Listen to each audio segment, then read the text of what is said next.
Well, hey everyone, it's Marcus, and welcome to more chatting in my jungle room. Hey, I'm talking to Josh Todd today, of course, from Buckcherry. Josh, hey, how are you? I'm good, man. We're out here on the Roar Like Thunder tour. Been doing a lot of shows up here in Canada, and we got our last one in Canada tomorrow, and then we carry on in the United States, and we're out with Steel Panther right now.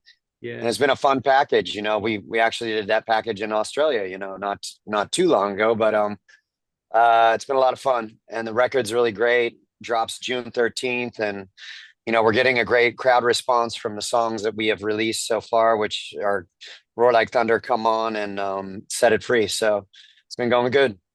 It's just great. I mean, yeah, like you say, the new album's coming out really soon. First of all, there's the three songs that have dropped from it. Like you say, Rule Like Thunder, Set It Free, which has just come out, and of course, Come On as well. Yep. Just absolute bangers. If that's like a tease of what the whole album is going to be, we are excited. It's going to be fun.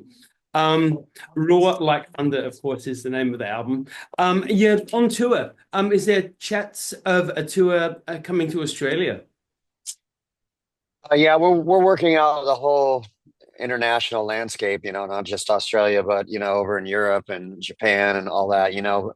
It's a work in progress. We'll be touring probably 2 years on this record, so more will be revealed. I don't have anything for you at the moment, but we always get over there. We were there not too long ago. So with God, who are we there with? Man, why is it slipping my mind? Anyways, we were there not too long ago. Yeah, cool. Well, you know what? We're always eager for you to come back. Hey, 2023's Volume 10, obviously winning worldwide acclaim, which is obviously, the sh tour that you were probably doing just recently with us. How has the sound or the band changed slightly at all since the previous album to the one that's about to come out? Yeah, so to answer your question, first of all, we were there with Rose Tattoo on Ah, Volume 10. yeah, Yeah, that was the band. Rose. Amazing, amazing guys, and what a history. Yep. And the difference between Volume 10 and this, well, we set out for Roar Like Thunder, we're like, let's just make a rocking record, no ballads, no covers on this record. And that was kind of the only stipulation. And as far as like what's going on with this band and what happens is we're just getting better every record we make. The last three records have been, in my opinion, the best Buckcherry records we've ever made. And a lot of that has to do with Marty Fredrickson being in the fold again. We met him way back and co-wrote "Sorry" with him on in 2005 on the 15 record, and we make all of our records with him now, and he's a huge part of the songwriting now too. And as far as like he and I and Stevie write all the songs, and so he's just really great at his craft. We learn a lot from him. He brings out the best in our capabilities and what we have to offer, and it just makes the overall product like that much better. Marty, like you say, is a total legend, obviously working with bands like, Aerosmith, Ozzy Osbourne, Yep. Motley Crue, all of that. I mean, what a bloody privilege Yeah. to be able to work with somebody like that, right? Yep. Yeah, Incredible. and he also I more layers to the onion and with Marty, I had no idea that he wrote a song with Mick Jagger, and he told Wow. me about that, and like the list goes on. He's just constantly writing with artists, and when we get in a room with them, we're really fired up because we're just like we're like little kids at Christmas. So, Josh, let's speak about that for a second. Obviously, when you do get in the room and you start, putting together the ideas, the new music, what comes first for you personally? Is it the music or the lyrics? Everybody always asks me that. There's no like set formula of what comes first. It's like, sometimes I'll write a whole composition, lyrics and melodies with no music, and I'll just sing it to Stevie, I'll sing it to Marty, or I'll have an idea of a song. Like, there was a song called Pain on Volume 10, and at that point in time, we had just gotten to Nashville to do the songwriting, and I just said to Marty, I was like, hey man, I want a piano song. I want like a really sad piano song. And he goes, okay. And he just kind of put that in his you know, back seat, and then we just started writing all kinds of songs, rockers and everything. And then he circled back after a week and he goes, "Hey, I got these chords on piano," and he just sent them to me. And I wrote the lyrics and melodies to Pain. And then I sang it to him. And I was originally singing the chorus in falsetto. And he goes, just let's change the key and sing it in your regular voice. And then we did that. And he goes, "Okay, I'm going to set up a template and then let me work on this. And, let's circle back tomorrow." And so I came in the next day and it sounded like Buckcherry's like November Rain. You know what I mean? I was like, wow, this is like huge. This is so much bigger than I thought it was going to be in my head. This is amazing. And I finished the lyrics to like bridge section that he had put in there, and that's like such an incredible moment live now, that song. So that's how that came about. So songs will come together like that, or they'll come together where I'll sing something down a cappella, or Stevie will come to me with just a guitar riff and just be like, "This is, we like this, write something to it," and I will. Definitely. Or like songs like "Hello Goodbye."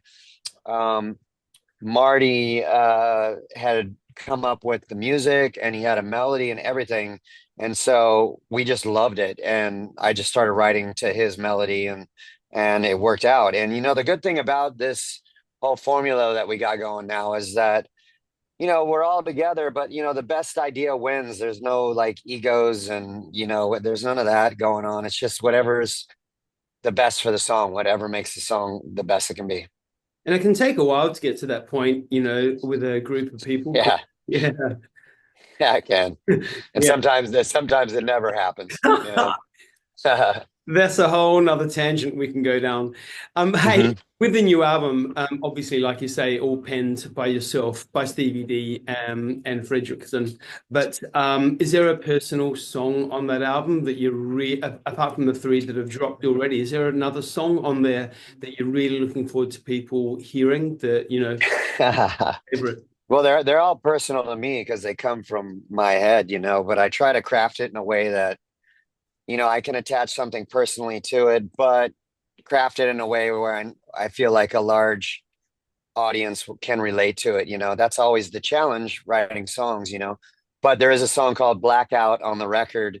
That's like my favorite song on the record because it's so personal to me. Like when I was drinking and using when I was a youth, I was a blackout drinker. I just could not hold my alcohol and I always blacked out. And so it's kind of about those moments when it was kind of a fun thing for, before it got super dark.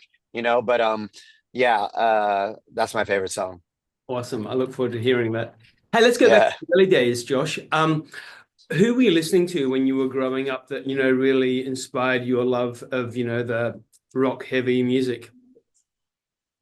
Man, all my early rock records were punk rock records. They were all independent punk rock records. I grew up in Orange County, California. I was surfing and skateboarding. And so I believe I had a 7-inch by an Australian band called the Hard-Ons.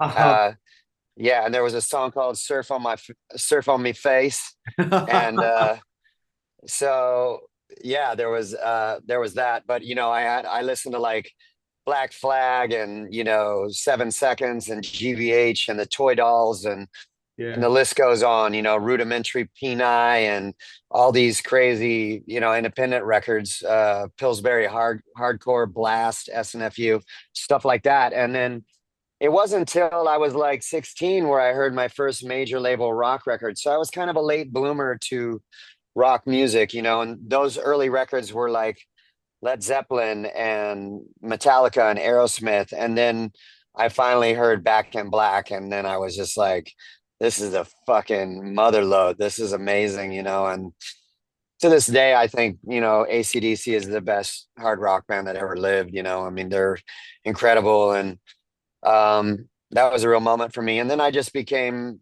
then I started going to bigger shows because all the shows I was going to were all ages shows at like clubs. Like my first live show was the Ramones and Fender's Ballroom in Long Beach, California. So, I remember that. I remember that night vividly. I had I had slip-on Vans and I had lost a shoe in the slam pit, and people were just trampling my foot, and I'm like, I got to get the fuck out of this slam pit, because I my foot was gonna come off. So I just remember like getting to the edge of the slam pit, and I got against the wall, and I was like, fuck, finally. And I was just sitting there trying to wait it out. Well, listen, and back then it was like there was a lot of fights between the skinheads and just the punk rock kids, the kids that were like me, like a surfer, skateboarder, punk rock kid. And then there was the skinheads, and they would always have these big fights. And Yeah. so there was a lot of skinheads there, and all of a sudden I'm sitting against the wall, and I'm like, fuck, I gotta wait this out. I gotta wait till the Ramones are off so I can find my shoe. Wow. And this big fucking huge skinhead starts walking towards me, and I'm like, oh fuck, man, if this guy tries to start some shit with me, like I am in no mood. And he sat down next to me, and he lights up a joint. He starts smoking a joint, and he passes it to me. And I'm like, fuck yeah. And I smoked a joint with this big skinhead, and it was all love. And I was like, this is my people. This is that's when I was like, this is all I want to do. I just want to, I want to be in fucking a band, and this is it. And that's kind of where I had that moment. I mean, I'd already started in a band at my school, and, I just had found my people. And look at you now, right? Let's go. Still Are going. yeah. 54 and still going. Um, hey, current artists right now, who are some people that are really impressing you, doing some incredible work? Uh, in the rock genre, I mean, I Yeah, haven't really heard like really great. I mean, this is no diss on new rock music. I just haven't heard a whole lot of new rock music. I'm a song guy. I listen to great yeah, songs, and I'll go back, and like buy some old shit. Like I just bought a bunch of Commodore songs because I'm really into Lionel Richie right now and everything that he was a part of. And then I just rebought the U2 Joshua Tree record because yeah. I think it's a fucking masterpiece. And so I'll get obsessed with records, and I'll study the songs and the lyrics and why it's so special and the melodies. And then I listen to a lot of pop music because it's written by the best songwriters in the world, and it's vocal driven, and so I like that stuff. So I haven't really listened to a new rock record in a while, but that's what I do. I just bounce around, but I'm all about just if a new song catches me, I'll go buy it. I buy it. I don't just stream it. Hey, speaking of some of those incredible artists that you were just mentioning, we've obviously lost quite a few big names in the music industry over the course of the last, good few years. Um, Yeah. the Bowies, all of those people. Who's Yeah. someone that has passed away, the recent years that has really affected you? Prince, Okay. that was a blow to my soul. I got sad. I actually shed a tear, and that just doesn't happen for me. He really touched me in so many ways as an artist, still does. I mean, uh, you know, when I was a kid, I was listening to all these independent punk rock records, but I was a fan of music, like I'm saying, and I would sneak into my older sister's room, and she was listening to all the Prince era bands. So not only Prince, but like The Time and Apollonia 6 and Sheila E. And I was into all those records, and Yaz Upstairs at Eric's. And, those were big records for me. But when I first saw a Prince record, he was naked on the front, he was like curled up and naked. Yeah. I think it Love was Sexy. Dirty Mind or Love Sexy. Love Yeah. Sexy, yeah. And so, I was like, what is this fucking dude all about? He's like going for it. And I started getting into him, and I'm like, wow, he's amazing.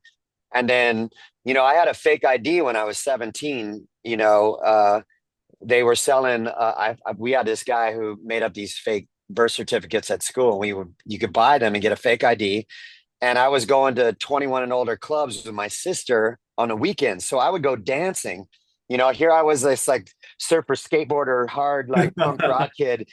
And then I would go dancing with my sister on the weekends, and I would be like mingling with a lot older people and listening to dance music, and Prince was big back then. So anyways, long story short, those were giant records for me. You know, I really got into all the his records. And so when he passed, he was always one of those artists where I just thought that he was going to really age gracefully and like bring it to the day he died. You know, he was going to maintain his voice and everything, and he was going to really just be this unbelievable, you know, have a lot of longevity in the game, you know. And so when he died, it was like so unexpected for me, That was a shock. and so many, and so many thousands of people, millions of people, you know. So anyways, that was the hardest one to take. Yeah, no, I get that. I get that. Look, Josh Todd, Buckcherry, like we could like chat about this kind of stuff forever. Like you are a total buzz to talk to. I know that you've got the interview lined up, and I've Yes. done my time with you. But hey, thank you so much for your time, and I wish you all the best with the new album when it comes out on the 13th of June. It is called, of course, Raw. Like thunder, everyone, get on to it. It's like the three tracks so far, just killer. I wish you all Yeah. much success, and I cannot wait to see you hit Australia again really soon. Thanks, man. I appreciate it. We're looking forward to. We always have a good time there. You're a legend. Thanks a lot, Josh. Be Thank you. good. See you, mate. Cheers. Bye.